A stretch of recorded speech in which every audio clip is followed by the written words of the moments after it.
कार्यक्रमाला बराच वेळ झालेला आहे। मी बाकी सर्व उपस्थितांचे शाब्दिक आभार मानून हा स्वागत समारंभ इथे आटोपता घेतो।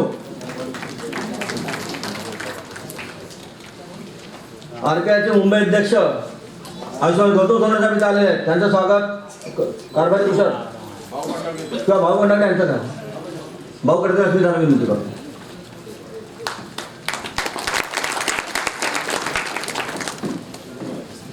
मी थोडक्यात तुम्हाला आपली रूपरेषा सांगितलेली आहे। उरलेल्या सर्व लोकांचे मी शाब्दिक आभार मानतो की तुम्ही त्या आलात वेळात वेळ काढून आणि हा कार्यक्रम थोडा उशिरा सुरू झाला त्याकरता मी दिलगिरी व्यक्त करतो।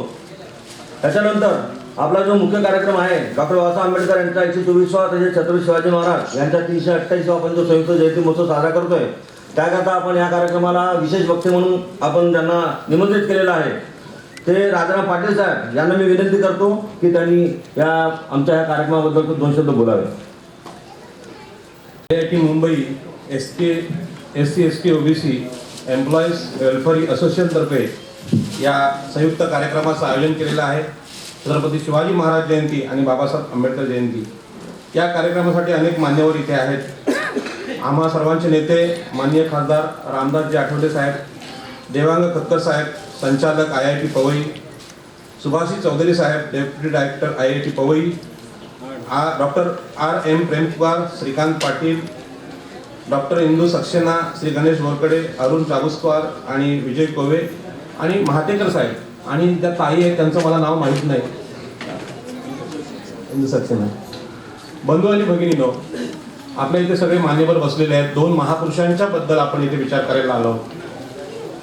वेळ अत्यंत कमी आहे आणि या कमी वेळेमध्ये मुंबईतल्या सगळ्यात बुद्धिमान अशा या संस्थेमध्ये आपण हा कार्यक्रम करतो आहोत आणि त्याच्यामुळे आपला हा विषय अत्यंत गंभीर आहे। या आजच्या कार्यक्रमामध्ये चांगल्या संख्येने महिला आहेत आणि मुंबईची जी मूळची संस्कृती आहे ही महिलांना सन्मान देणारी संस्कृती आहे। इथल्या महिला अतिशय खंबीर आहेत, त्यांची 2500 वर्षांची इथली परंपरा आहे। इथल्या महिला अत्यंत बलवान स्वावलंबी आहेत, स्वतःच्या पायावर उभ्या आहेत आणि ही जी संस्कृती आहे या मुंबईमध्ये 2500 वर्षापूर्वी तथागत गौतम बुद्धांनी सुरू केली।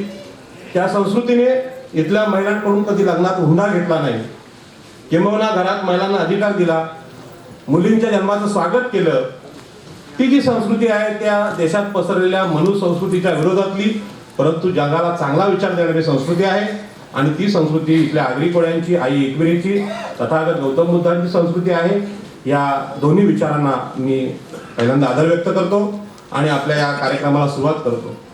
आज देशामध्ये महिलांवर जे वाढते अत्याचार आहेत त्या अत्याचारांच्या बद्दल अनेक ठिकाणी चर्चा होत आहे, परंतु ही चर्चा होत असताना हा जो विचार आहे महिलांवर अन्याय करणारा, अत्याचार करणारा, याच्याबद्दल डॉक्टर बाबासाहेब आंबेडकरांनी अत्यंत चांगली मांडणी केलेली आहे की भारतामध्ये स्त्रियांना कमी लेखण्याची संस्कृती आहे, ही मनुवादी संस्कृती आहे आणि त्याच्या विरोधात आमच्या ज्या सर्व महापुरुषांनी काम केलेलं आहे त्याच्यामध्ये छत्रपती शिवाजी महाराज असतील, तथागत गौतम बुद्ध असतील, शाहू महाराज असतील, महात्मा फुले असतील, सावित्रीबाई फुले असतील, यांनी पहिलं काम कुठलं केलं असेल तर महिलांना सन्मान देण्याचं।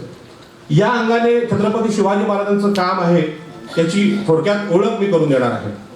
छत्रपती शिवाजी महाराजांना स्त्रींच्या इच्छेने राज्य करणारा असा राजा, अशा प्रकारची प्रतिमा आपल्याकडे केलेली आहे। परंतु छत्रपती शिवाजी महाराजांची खरी ओळख अशी आहे की आपल्या आईला सर्वोच्च सन्मान देणारा राजा, आईच्या इच्छेने राज्य करणारा राजा, जिजाऊना मानणारा राजा, ही त्यांची खरी ओळख आहे। त्याचप्रमाणे जिजाऊनी सुद्धा हा नवा विचार रुजवत असताना धार्मिक दृष्टीने फार मोठे बंड केलेले आहे। कारण आपल्या देशामध्ये पती निधनानंतर सती जाण्याची परंपरा होती, जिजाऊनी परंपरा तोडलेली आहे। त्यांनी सांगितलं की शेतकऱ्यांच्या या राज्यासाठी मी सती जाणार नाही, माझ्या मुलाचं शेतकऱ्यांचं राज्य सांभाळेल। अशा प्रकारची बंडखोर स्त्री जिजाऊ आणि त्यांच्या पोटी जन्म आले छत्रपती शिवाजी महाराज यांनी जो विचार या महाराष्ट्राला, देशाला दिला, तो विचार वर्तमान काळामध्ये फार महत्वाचा आहे।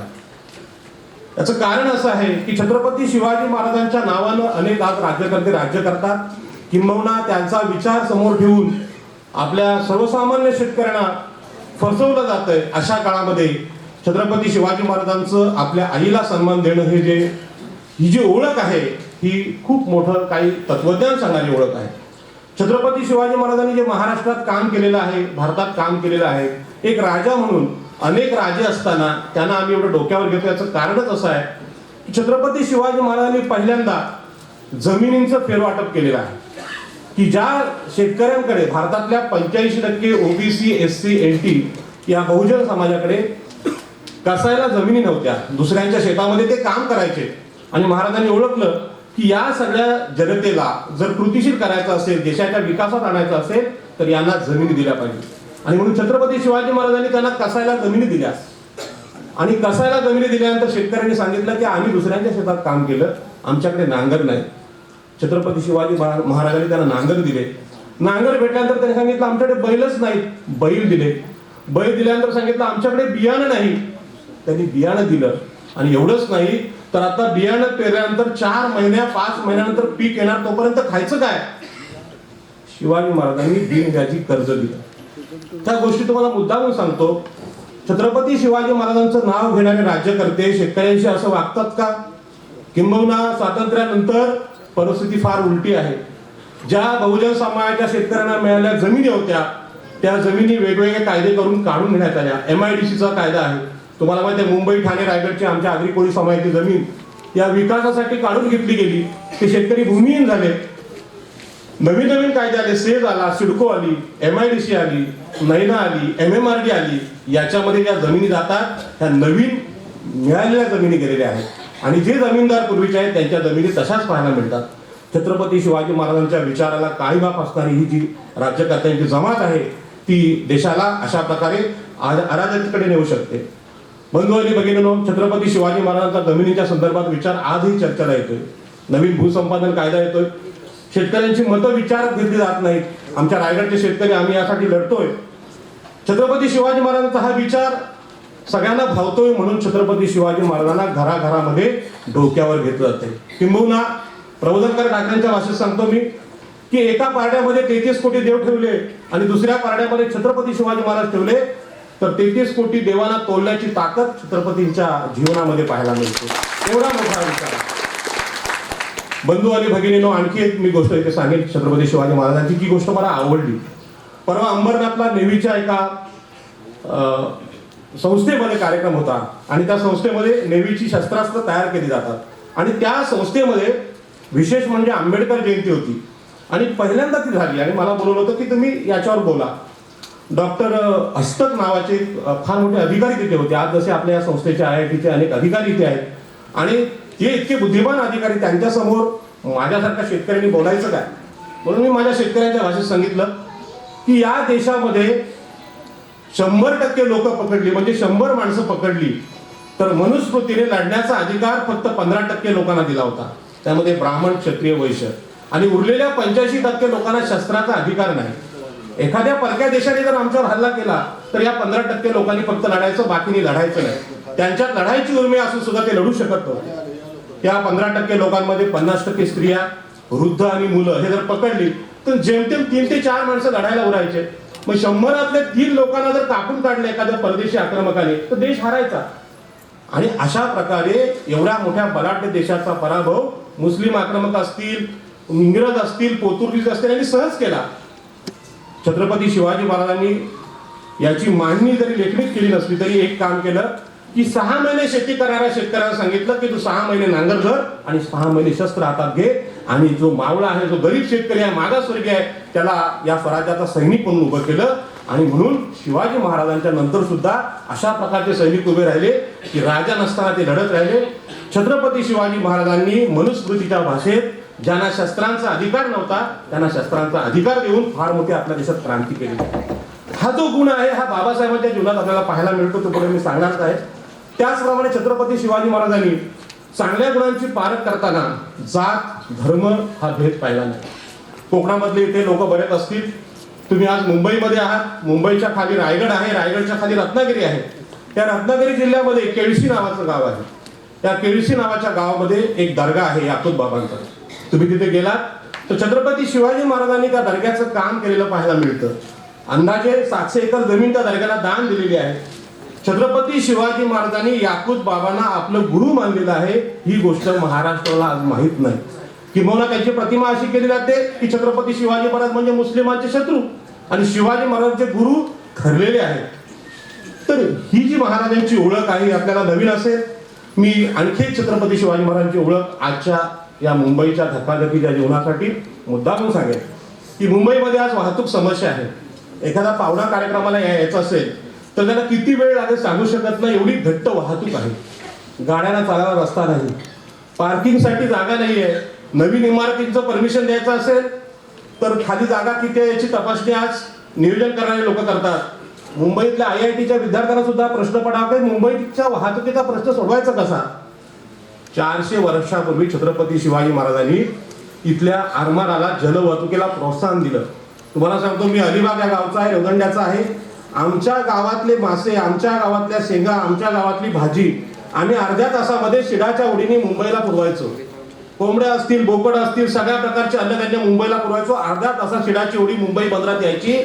हे 400 वर्षापूर्वी होत होतं. किंबहुना इथलं आरमार आगरी कोळी माळी भंडाऱ्यांचं एवढं बलवान होतं की इंग्रज आणि पोर्तुगीज शिवाजी महाराज असताना या देशावर राज्य करू शकत नव्हते. छत्रपती शिवाजी महाराजांचं हेच आरमार पेशव्यांनी इंग्रजांची मदत घेऊन बुडवलंय आपल्याला माहित आहे.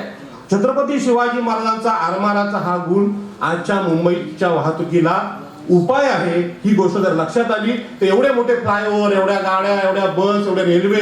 तुम्हाला सांगतो मित्रांनो, बंधू आणि भगिनींनो, की मुंबईतल्या घरांच्या किमती 1.5 कोटी आहेत, 50 लाखामध्ये आहेत. जर जलवाहतूक सुरू झाली, रत्नागिरी रायगड आपण जोडले याला, तर तुम्हाला 20 लाखामध्ये घर मी सुद्धा देऊ शकतो.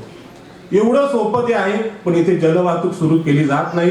IITच्या इथल्या विद्यार्थ्यांना मी आवाहन करेन, संचालकांना आवाहन करेन की मुंबईची वाहतूक समस्या सोडवण्यासाठी जलवाहतुकीचा पर्याय किती चांगला आहे हे आपण शासनाला पटवून दिला तर इथली घरांची समस्या मिटू शकते. या विचारांचं मूळ छत्रपती शिवाजी महाराजांच्या विचारात. बंधू आणि भगिनींनो, छत्रपती शिवाजी महाराजांची संयुक्त जयंती करण्यामागे इथल्या आयोजकांनी जे अतिशय सुंदर असा योग साधलेला आहे. छत्रपती शिवाजी महाराजांनी बाबासाहेब आंबेडकर यांच्या जीवनातलं साम्य बघा. छत्रपती शिवाजी महाराजांनी आपल्या आईला मानून राज्य केलं, आईला समोर ठेवून राज्य केलेलं आहे. स्त्रीच्या इच्छेने केलेलं नाही, तर स्त्रीच्या इच्छेने केलेलं राज्य आहे. डॉक्टर बाबासाहेब आंबेडकर आपल्या आईला केवढं मानतात. आईला मानण्याची परंपरा जशी इथल्या मुंबईतल्या आगरी कोळ्यांची आहे, तसं तथागत गौतम बुद्धांनी सुद्धा आपल्या आईचं नाव गौतमी असं लावलेलं आहे, गौतम लावलेलं आहे. त्याचप्रमाणे डॉक्टर बाबासाहेब आंबेडकर आपल्या आईचं नाव भीमाई लावतात, भीमराव रामजी आंबेडकर.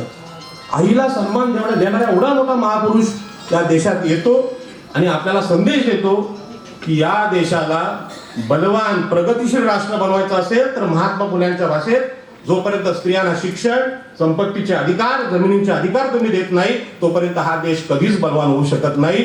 ज्या देशातली माता भगिनी गरीब आहे, दुबळी आहे, तो देश बलवान होऊ शकत नाही. हा विचार पाश्चात्य राष्ट्रांनी विजय करून दाखवलेला आहे.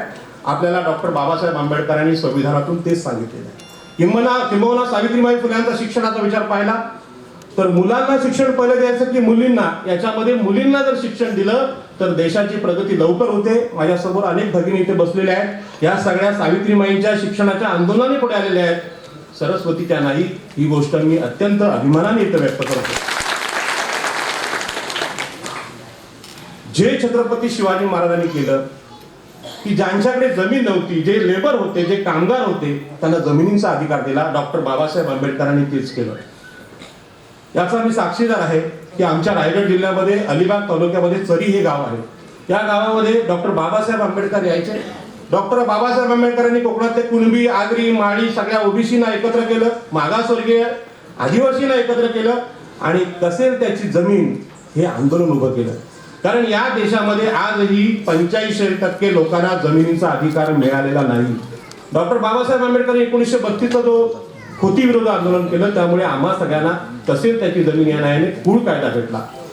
छत्रपती शिवाजी महाराजांचं जमिनीचा अधिकार देणं, बाबासाहेब आंबेडकरांनी कुळ कायद्याचं आंदोलन करणं, आम्हाला जमिनीचा मालक बनवणं, ह्या गोष्टी पाहिल्या तर हे राज्य न्यायाचं राज्य आहे, न्यायाचा विचार आहे. मी इथे अभिमानाने सांगतो की तुम्ही मुंबईत बाहेरून आला असाल, तुम्हाला माहीत नसेल तर इथला जो भूमिपुत्र आहे, आगरी कोळी समाज आहे, आज बलवान झाला, जमिनीला भाव आला, त्यांच्या अंगावर सोन्याचे दागिने आले, मोठमोठ्या गाड्या आल्या. त्याच्या पाठीमागं बाबासाहेब आंबेडकरांचा कुळ कायदा आहे, हे मी अभिमानाने सांगतो. बहुजन समाजातल्या माणसाला असं वाटतं की आमची प्रगती, की सत्यनारायणाची पूजा केली, देवाकडे गेलं, एखाद्या साधू पुरुषाकडे गेले की प्रगती होते, आम्ही सुखी होतो. पण या भारतामध्ये ही घडलेली गोष्ट आहे की मागच्या 60 वर्षामध्ये बाबासाहेबांच्या कुळ कायद्याने आम्ही आगरी समाजाचे, कोळी समाजाचे लोक श्रीमंत झालो, सुखी झालो आणि त्याचप्रमाणे त्यांच्या पाठीमागे उभारलेला बौद्ध समाज सुद्धा प्रचंड प्रगती करत आहे.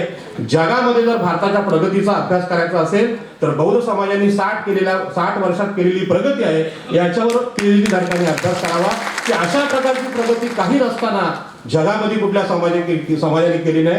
बौद्ध समाजाचा मी इथे आदराने उल्लेख करतो की आपल्या प्रगतीसारखी प्रगती ओबीसी मधल्या असंख्य जातींना करायची आहे आणि तुम्ही आमचे मोठे भाऊ आहात हे मी अभिमानाने सांगतो. छत्रपती शिवाजी महाराजांच्या विचारांप्रमाणे बाबासाहेबांनी ह्या ज्या गोष्टी केलेल्या आहेत, छत्रपती शिवाजी महाराजांना काही गोष्टी व्यक्त करता आल्या नाहीत, मोकळेपणाने सांगता आल्या नाहीत, परंतु बाबासाहेब आंबेडकरांना सगळ्यात मोठं जे सामर्थ्य लाभलं ते परदेशी इंग्रजी शिक्षणानं.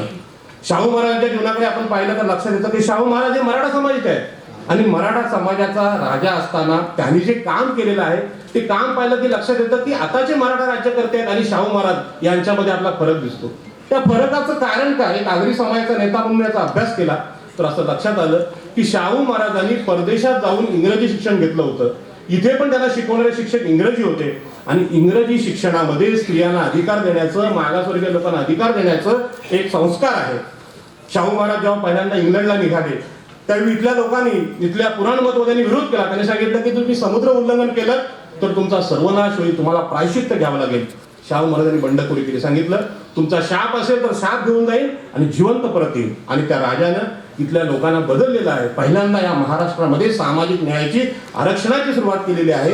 एवढं सामर्थ्य शिक्षणामध्ये आहे. म्हणून बंधू आणि भगिनींनो, हे दोन्ही महापुरुष आहेत, त्यांच्या जीवनाचा तौलनिक अभ्यास करत असताना शिक्षणाचं महत्व बाबासाहेबांच्या जीवनामध्ये जे दिसतं आणि आम्हाला एक नवीन प्रकारचं संविधान बाबासाहेबांकडून आपल्याला मिळालेलं आहे. बाबासाहेब आंबेडकरांच्या सगळ्यात मोठ्या योगदानाबद्दल एक ओबीसी म्हणून मी तुम्हाला सांगतो की बाबासाहेब आंबेडकरांच्या लक्षात आलं की आम्ही देशाला संविधान दिलेलं आहे, आम्ही देशाला चांगला कायदा दिलेला आहे, इंडियन पिनल कोड दिलेला आहे, लोकशाही दिलेली आहे, परंतु याच लोकशाहीमध्ये दिल्ली सारख्या शहरामध्ये आमच्या भगिनीवर चालत्या बसमध्ये अत्याचार होतो. म्हणजे एवढे मोठे कायदे असताना, तिन्ही सैन्यदलांचे प्रमुख या दिल्लीमध्ये बसलेले असताना, नेव्ही आहे, हवाई दल आहे, भूदल आहे, आमचं सैन्य आहे, आमचे पोलीस आहेत, संविधान आहे, असं असताना आमच्या भगिनीवर अत्याचार होतो. याच्या पाठीमागं आणखी काहीतरी आहे. बाबासाहेब आंबेडकरांनी रायगड जिल्ह्यात जी आंदोलनं केलेली आहेत त्याचा आदराने मी उल्लेख करतो. त्यामध्ये 14 तळ्याचं पाण्याचं आंदोलन आहे की या देशामध्ये सामान्य माणसाला, मागासवर्गीय माणसाला पाणी पिऊ न देणारा हा देश आहे. रायगड जिल्ह्यातच चिरणे जंगल सत्याग्रह बाबासाहेबांनी केलेला आहे, म्हणजे बाबासाहेबांनी त्याच्या केसेस लढलेल्या आहेत. त्याचप्रमाणे कुळ कायद्याचं आंदोलन केलेलं आहे. परंतु बाबासाहेब आंबेडकरांचं मनुस्मृती दहनाचं आंदोलन आहे, हे आमचे डोळे उघडणारं आंदोलन आहे. यासाठी आहे की दिल्लीमध्ये घडलेली घटना त्याला पोलीस जबाबदार आहेत, न्यायालय जबाबदार आहेत की आणखी कोण आहे? याच्या पाठीमागे अभ्यास केल्यानंतर असं लक्षात येतं की माणसाच्या मनात जो पुरुषवाद आहे किंवा पुरुषी विचार आहे, स्त्रियांना कमी लेखणारा विचार आहे, स्त्रियांना वस्तू समजणारा विचार आहे, अशा प्रकारच्या वृत्तीमुळे हे अत्याचार होत असतात. काही एका महाराजांनी सांगितलं अंका मंत्र ती मुलगी बोलली असती तर तिला वाचवलं असतं. केवढा मोठा मूर्खपणा, केवढा मोठा त्या अत्याचारांची टिंगल टवाली करण्यासारखा भाग आहे. बंधूंनो, आपल्याकडे अजूनही अनेक मंदिरांमध्ये महिलांना प्रवेश दिला जात नाही. एखादी महिला सरपंच झाली तिला खुर्चीत बसू दिलं जात नाही. याचं कारण, याच्या पाठीमागची जी मानसिकता आहे ती मानसिकता हीच आहे. किंबहुना एखाद्या उच्चवर्णीय घरातली मुलगी असेल आणि मागासवर्गीय मुलगा असेल तर त्या लग्नाला विरोध होतो. त्या मुलीला घरात मारलं जातं, त्या मुलाला मारलं जातं. हे आज महाराष्ट्रात नगर जिल्ह्यात घडतंय. म्हणजे बाबासाहेब आंबेडकरांच्या काळातला मनुवाद आजही संपलेला नाही. छत्रपती शिवाजी महाराजांनी या बाबतीत जो सामाजिक न्याय केलाय तो मुद्दाम सांगतो. माझं नाव जरी पाटील असलं, राजाराम पाटील असलं, तरी मला त्याचं आज वाईट वाटतं की रांजाचा पाटील नावाचा एक पाटील होता महाराष्ट्रात, त्यांनी त्यांच्या गावातल्या महिलेवर बलात्कार केला. ही शिवाजी महाराजांसमोर केस येते आणि शिवाजी महाराजांना शिवाजी महाराज विचारतात त्याला की बाबा रे, तुझा आरोप मान्य आहे का? मान्य आहे, गाव आमचं आहे, आम्ही पाटील आहोत. आणि त्यांनी त्या बलात्काराचं समर्थन केलं आणि सांगितलं की महाराज आम्हाला गोतमुखाने न्याय द्या. म्हणजे पाटील हा क्षत्रिय समाजातला उच्चवर्णीय आणि महाराज हे 96 मराठा नव्हते, शूद्र होते किंवा ओबीसी होते किंवा कुणबी होते. महाराजांना आम्हाला शिक्षा करण्याचा अधिकार नाही असं त्या पाटलाचं म्हणणं होतं. महाराजांनी ते ऐकलं नाही. तू आमच्या राज्यातल्या एका महिलेवर अत्याचार केलास, तुला शिक्षा होईल. त्याचा चौरंग केला जातो, त्याचे हातपाय तोडले जातात, तुला शिक्षा दिली जाते. हा जो सामाजिक न्यायाचा आदर्श आहे हा संविधानामध्ये बाबासाहेबांनी आणलेला आहे. आणि म्हणून आज बलात्काराला शासन होतं, शिक्षा होते. मी आज हे एवढंच यासाठी सांगतो की केवळ अशा प्रकारच्या कायद्याने हे अत्याचार संपणार नाही. म्हणून डॉक्टर बाबासाहेब आंबेडकरांनी भारतीयांची मानसिकता ओळखली आणि ही मानसिकता मुळापासून काढून टाकण्यासाठी एक विचार दिला. तो विचार आहे बौद्ध धम्माचा विचार. ज्या विचाराने सांगितलं की स्त्रियांना धर्मामध्ये सुद्धा पुरुषां इतकंच स्थान असलं पाहिजे. मला इथे फरक स्पष्ट करताना सांगावं लागेल की भारतातले बरेचसे धर्म आजही धर्मामध्ये महिलांना समान अधिकार द्यायला तयार नाहीत. ही सत्य कथा आहे, सत्य गोष्ट आहे. आणि बौद्ध धर्मामध्ये तथागत गौतम बुद्धांनी 2500 वर्षापूर्वी सांगितलं की जसा एखादा साधू पुरुष होऊ शकतो तशी साध्वी महिला होऊ शकते किंवा भिक्खुणी होऊ शकते. आणि महिलांना बरोबरीचं स्थान देणारा धम्म या संविधानाच्या बरोबरीने बाबासाहेबांनी दिलेला आहे. आणि हा धम्म माणसाच्या मनाने जर स्वीकारला तर या देशामध्ये निश्चितपणाने समता येऊ शकते. आणि म्हणून मला सांगायला आनंद वाटतो की आमच्या आगरी कोळी समाजात 2500 वर्षापूर्वी पेरलेला हा बुद्धांचा विचार लग्नामध्ये महिला पुरोहित लग्न लावतात धौलारिणीच्या रूपाने आम्ही आजही जगतो. आम्ही आजही हुंडा घेत नाही. आम्ही आजही मुलींच्या जन्माचं स्वागत करतो. आमच्या मुंबईतल्या कोळणी रस्त्यावर मासे विकत असताना एवढ्या खंबीर आहेत की त्यांच्या सुरक्षेला पोलिसांची गरज लागत नाही. त्यांच्याकडे कुठल्या पुरुषांनी वाकड्या नजरेने पाहिलं की काठी कोयत्याने कापायची त्यांची हिंमत आहे. महिला ही दुर्बळ नाही, महिलांमध्ये ताकद आहे, त्यांना तुम्ही शक्ती द्या. अशा प्रकारचा एक फार मोठा विचार जो आजच्या काळात जगाला गरजेचा आहे. आणि हा विचार छत्रपती शिवाजी महाराज आणि बाबासाहेब आंबेडकर या दोघा महापुरुषांच्या जीवनामध्ये पाहायला मिळतं. बंधूंनो, मी शेवटची माझी विनंती तुम्हाला सांगतो. IIT मुंबई ही संस्था इतकी मोठी संस्था आहे की माझ्यासारख्या शेतकऱ्याच्या मुलाला इथे बोलायला मिळणं साहेब हा फार मोठा सन्मान आहे माझा. आणि हा सन्मान मी या देशातल्या स्त्रियांना अर्पण करतो. आणि आपण याच्या पुढे विचार करताना या देशाचा चळवळीचा परिवर्तनाचा विचार करत असताना प्रत्येक गोष्टीमध्ये महिलांना अधिकार देऊ. ती महिला तुमची आई असेल, मावशी असेल, ताई असेल, मामी असेल, पत्नी असेल आणि प्रेयसी सुद्धा असेल. तिला सन्मान द्या, सर्वस्व अर्पण करण्याची हिंमत ठेवा. बघा, या जगामध्ये सुख आल्याशिवाय राहणार नाही. जय हिंद, जय भीम.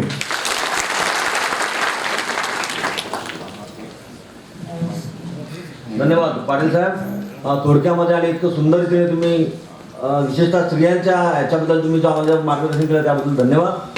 आपल्या IITचे डायरेक्टर साहेब यांना खूप एक अतिशय असं काम, त्यांचं इम्पॉर्टंट काम त्यांना आलं होतं, त्यांनी वेळात वेळ काढून इथे आले. याबद्दल 2 मिनिटं घेतो. तर मी आपल्या संस्थेचे संचालक साहब, डायरेक्टर साहब यांना विनंती करतो कि आप थोड़े शब्दों में जरा हमारे पब्लिक का थोड़ा ये मनोबल बढ़ाइए इस पर्टिकुलर दिन के बाद.